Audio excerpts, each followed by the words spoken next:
Alex? Yep, we can see it. Okay, thank you. So we can just start. So I'm Alex. And I'm Chanaka. And we're back with our ML inference at the edge using Locus. Okay, so I'll give a brief overview of the current plan and some of the changes that we have done. And over the next few slides, we'll further discuss how the things are going on at the current stage.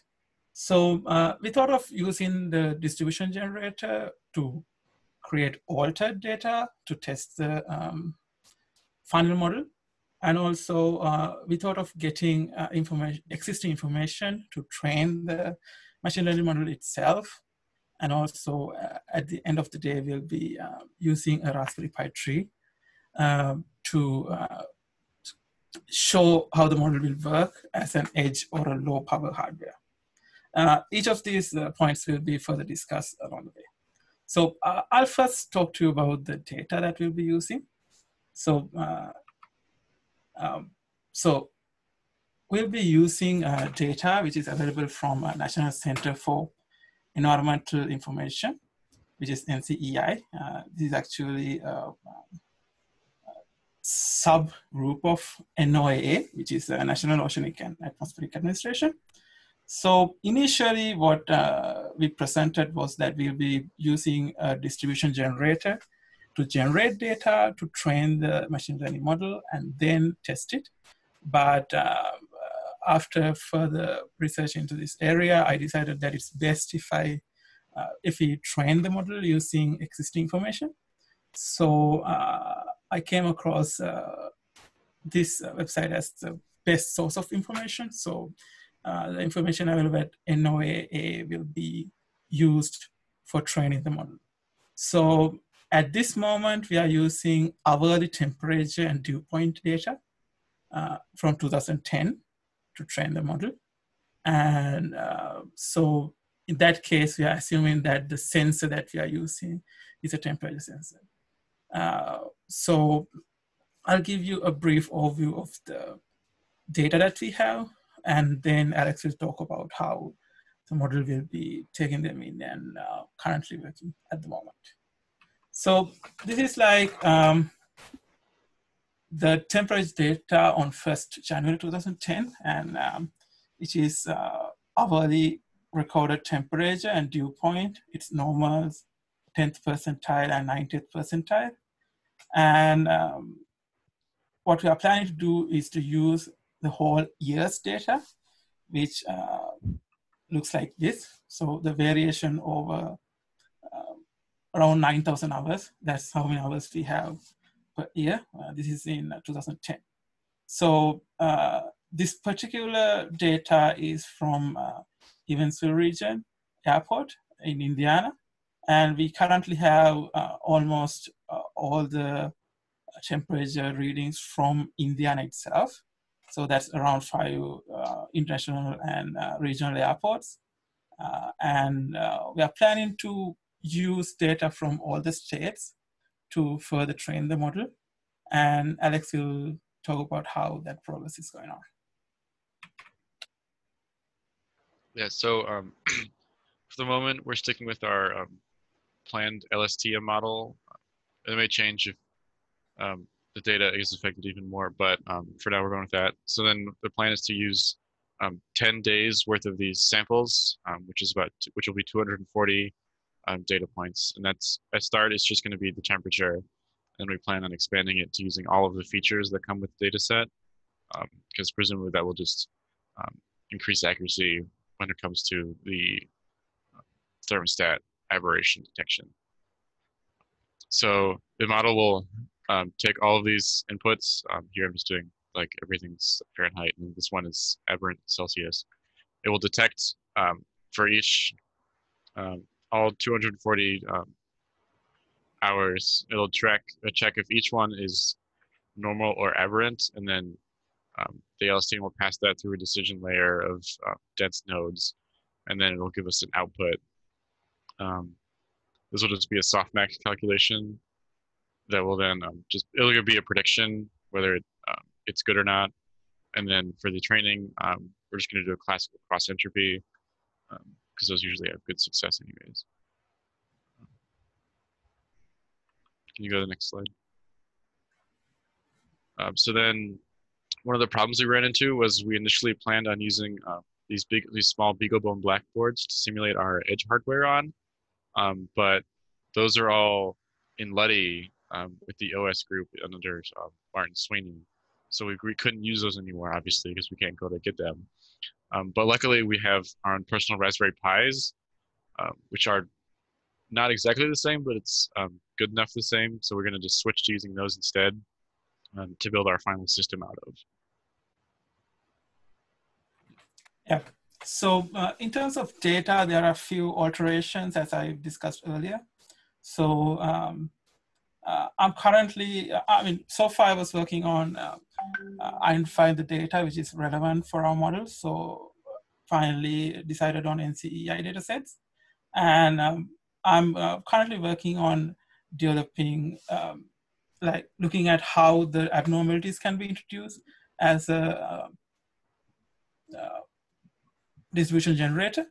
And one of the issues is that identifying what are the abnormalities itself, like to make it more realistic in terms of weather data and also to be relevant to the model itself. So in the next week or so, I'll be working on how to generate this distribution generator so that we have an abnormal set of information which can be fed into the machine learning model so that we can test it with the trained data.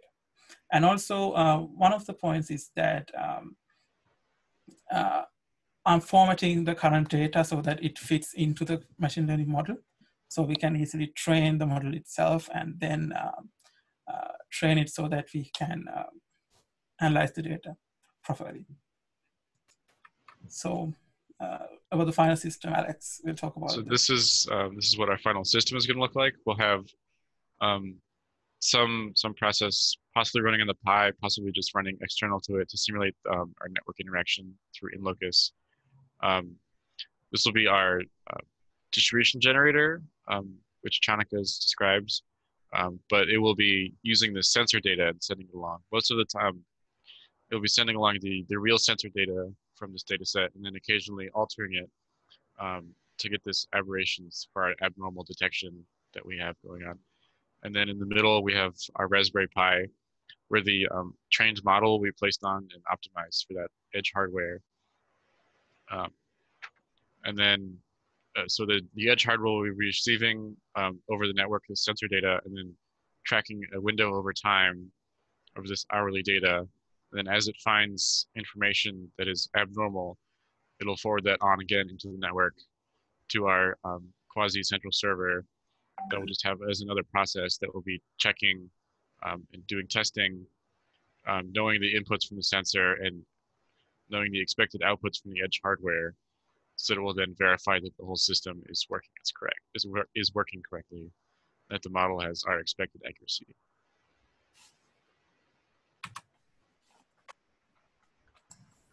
So are there any questions? I don't expect at the end of the semester you can finish all these tasks. I mean, you are in a two-person group, so I think you need to produce some preliminary data. Right, we have the data set already, and we just need to quickly write some code. That's right. That's right. We already have code that'll easily make it usable in the model, and the model already exists. We've confirmed that it'll take the data and it won't take long to do the training, but we don't have any preliminary results at the moment. So you're correct on that. Okay. Okay. But I believe that we can get what we said done by the end of the semester. Okay. Okay. Even at the end of this semester, you can just collect some data from the from your model. From you have some distribution generator. You can generate something from your generator, and then have a small model, do some prediction. I believe that's good enough. Okay, we'll keep that in mind Okay. as a backup plan. Thank you. Any question? Other question? If not, we can move to the next one. Thank you. I'm ready to go. Okay. Actually, we'll be next.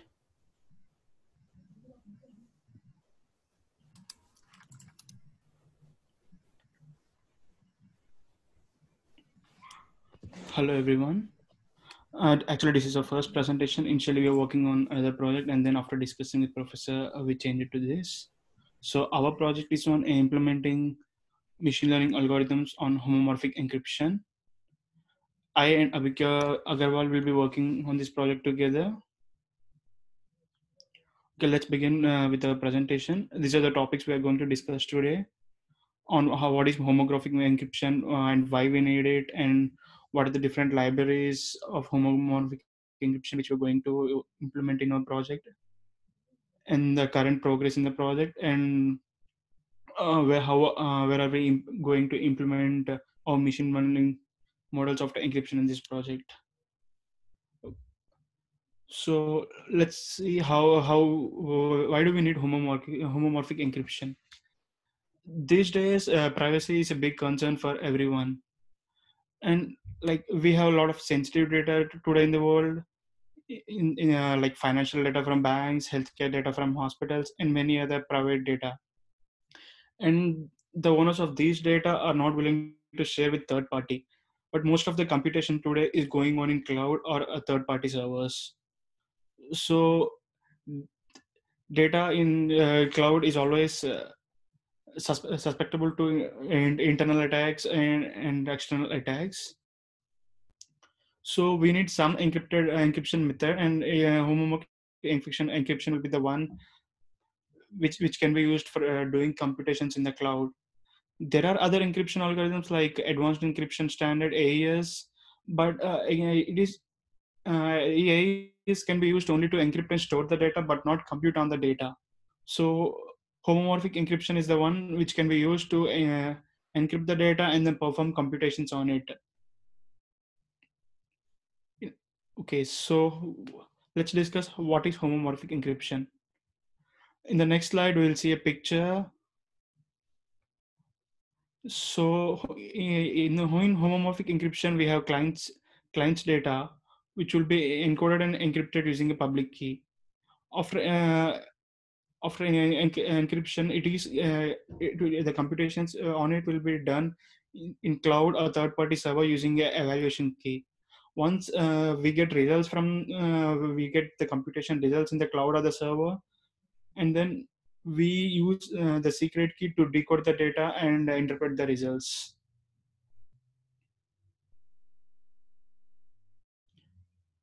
Hi, so now I'll talk about the objective. So our traditional machine learning algorithms cannot be directly implemented on an encrypted data. Microsoft Seal is a library which allows which allows us to perform matrix operations and machine learning algorithms on encrypted data. So we will be taking a sensitive data set like banking records or data set, and encrypting them with homomorphic encryption techniques like CKKS or BFV, because these are the inbuilt techniques present with Microsoft Seal.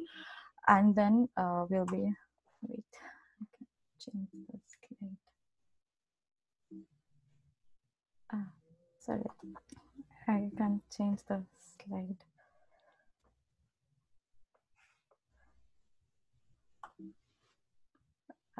Try going back and then going to the next slide, something like that. Right.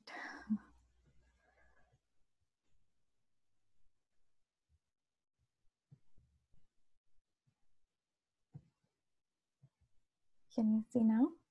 Yeah, it's visible now. Okay, so after that we'll be implementing classification because of the data set we have taken is a credit card fraud detection data set. So it has either fraud or non-fraud. So it's a binary classification. We'll be implementing classification algorithms on this encrypted data and also on the non-encrypted data to compare the performance.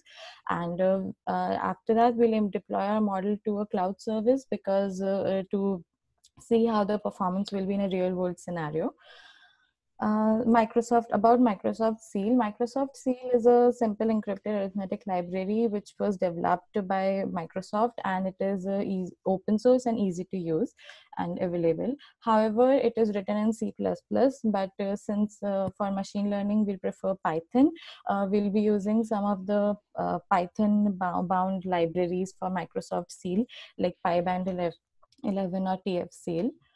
About our data set. So our data set is, as I said before, credit card fraud detection data set.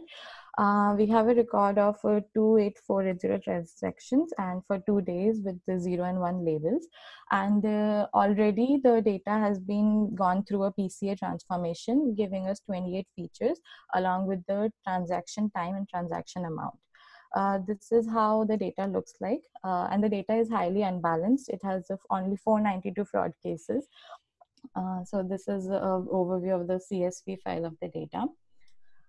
And so our initial timeline was to have a literature review for a week, and then getting familiar with the Microsoft Seal data encryptions and data sets and the algorithms. So till now, the difficulty we faced is the data set we have is highly imbalanced. There are only 9.17% fraud transactions and 99.83 non-fraud.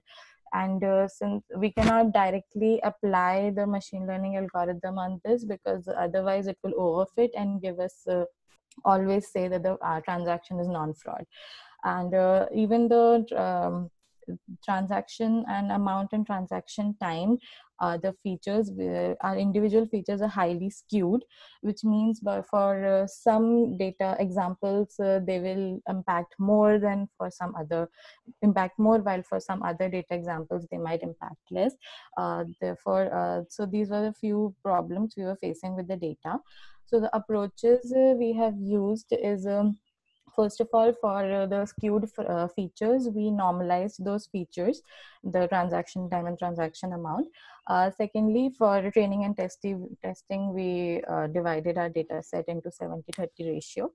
And we are using logistic regression classifier on the data set. When we ran it on imbalanced data set, as expected, the result was very poor.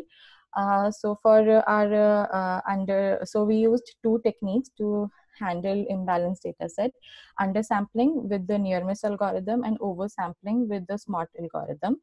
So after sampling with smart algorithm, we had 398038 cases in our training data set, and after undersampling we had only 690 cases. Both had a 50-50 distribution of fraud and non-fraud, and again we trained logistic regression on both of them. So for in terms of accuracy, undersampling or the near miss algorithm was performing better. But since this kind of data set, we care more about how many false negatives have been classified. That is, how many fraud cases have been classified as non-fraud cases. Therefore, our metric score also depends on precision and recall. So when we check the precision and recall score, the precision and recall work better for after oversampling data. So we'll be using the smart oversample data set for our further rest of the project.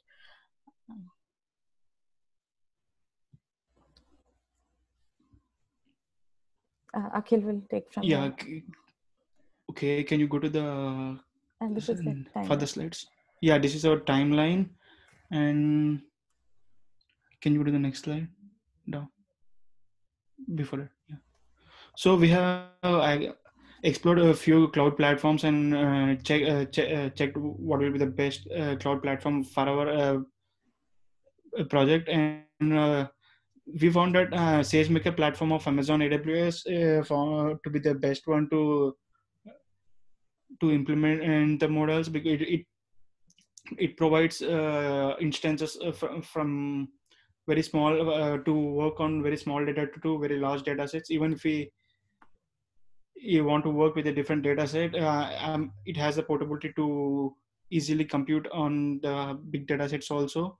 And if if suppose if we are working with sensor data also, it has easy deploy capabilities, and it has very libraries for libraries and platform available for TensorFlow, MXNet, and many other platforms. So we finalized that Amazon SageMaker has our platform to work the project on. It also has a automatic hyperparameter tuning, which will be easy to improve the model. And the future work we have left to do is encrypting our data and implementing the model on the encrypted data, and and deploying and implementing our model in the cloud, Amazon SageMaker platform. And we have to compare the results which we are getting on the encrypted data and the non-encrypted data, and of course documentation of the project is also left. And here are our references. Thank you. Any questions? Can I say you plan to train a HE, homomorphic encryption enabled model for some financial data? Yes, sir. Did you start? Did you have any code or data? Yes, sir. The code we have started working on the data set, and we have so solved the problem of data being imbalanced. Otherwise, it would have overfit. So now that we have our balanced data set with the SMART technique, having 3, 9, these many examples in our training, we are going to use the Microsoft Seal encryption technique, homomorphic encryption provided in Microsoft Seal, and do the logistic regression on that encrypted data. Okay.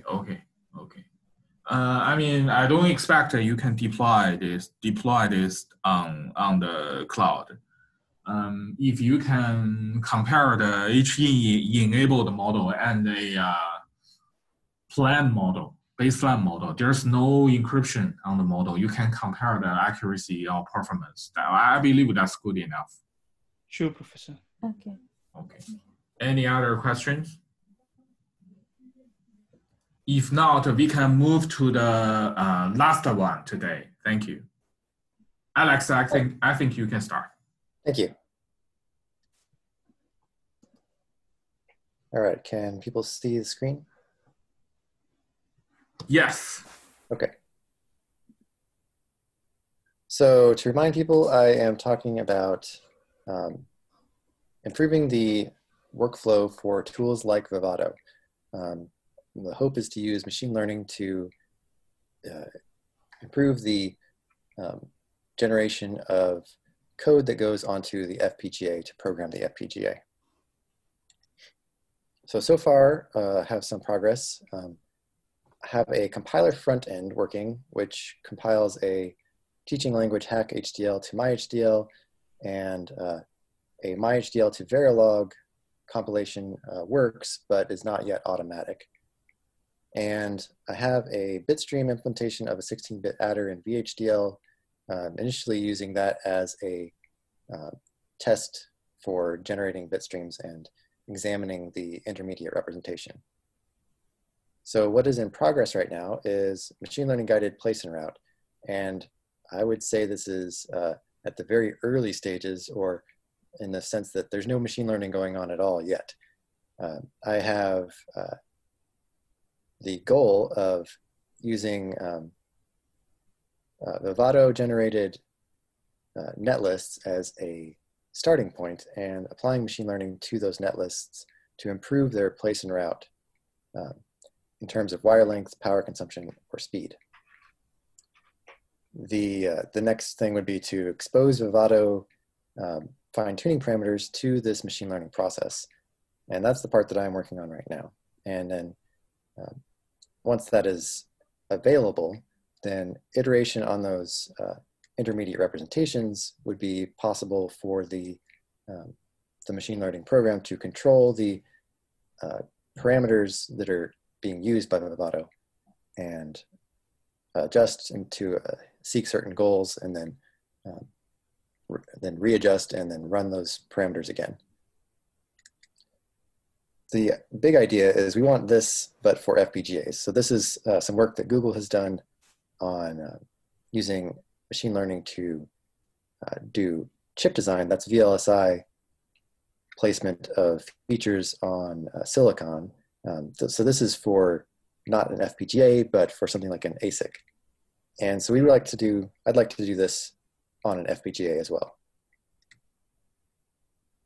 After feedback from Professor, I have constrained the problem space to only place and route, rather than try to do the entire tool chain all at once.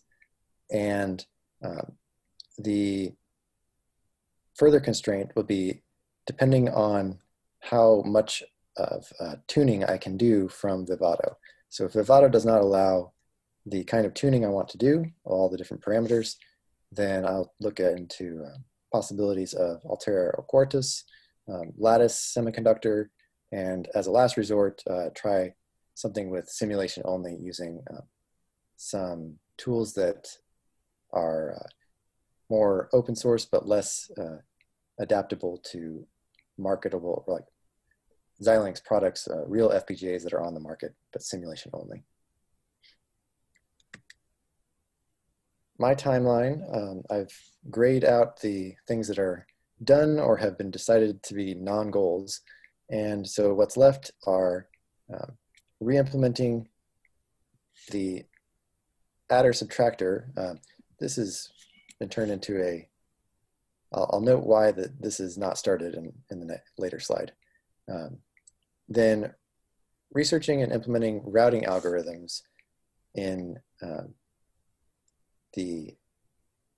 Vivado is already done by Vivado, but adjusting those parameters to the routing is what I'm working on right now. So the next part is generating test bench training data.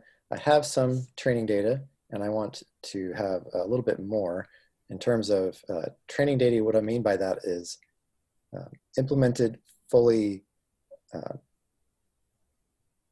from RTL to bitstream. And that would be a set of intermediate representations produced by a tool like Vivado. And those intermediate representations would be the different phases in Vivado's synthesis pipeline. And I need at least one more training model to use, because the Vivado tools make some assumptions about those that I need to account for. And then an optional thing that may not be needed if I can get the amount of fine tuning that I want from Vivado is to adapt a colleague's reverse engineering tool for machine learning. So there's a reverse engineering tool that a colleague of mine has been working on, and it can directly generate Vivado or Xilinx compatible bit streams, but it doesn't go beyond the conversion between netlist and bitstream. So I really require to have a functional netlist for all of this to be verifiable. So to evaluate this, I need to simulate the HDL and the test benches for some example circuits, and then compare the place and route with and without the ML guidance. So the main categories of parameters that I'm looking to improve on are wire length and area usage. So as an example, here is the default routing for an adder circuit on the Xilinx Z-board platform.